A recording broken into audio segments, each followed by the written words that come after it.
अस्सलाम वालेकुम वरहमतुल्लाहि वबरकातुहू। प्यारे दोस्तों, कैसे हैं आप? उम्मीद करता हूँ कि आप सब ठीक होंगे। प्यारे दोस्तों, आज मैं आपके लिए बहुत ही कमाल का सबक आमोज़ पैगाम लेकर हाजिर हुआ हूँ, और साथ ही कि अगर उलमा ना होते तो हमारा क्या होता। तो प्यारे दोस्तों, आपने वीडियो शुरू से लेकर एंड तक फुल वॉच कर लेनी है, तो इंशाल्लाह बहुत ही मज़ा आएगा। तो चलिए दोस्तों, समाप्त करते हैं। किसी ने मटके से पूछा, तुम इतने ठंडे क्यों रहते हो?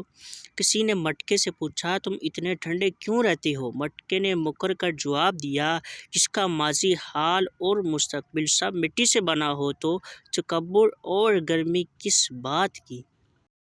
अगर उलमा ना होते, फरमान हज़रत सैयदना हसन बसरी रहमतुल्लाह ताला अलैह, अगर उलमा ना होते तो लोग चौपायों की तरह होते।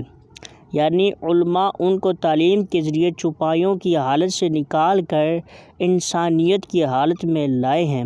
प्यारे दोस्तों, आज की यही थी वीडियो, और इस तरह की मज़ीद इंटरेस्टिंग मालूमात और दिलचस्प मालूमात हासिल करने के लिए हमारे चैनल को सब्सक्राइब कीजिएगा। Thanks for watching. मिलते हैं नेक्स्ट।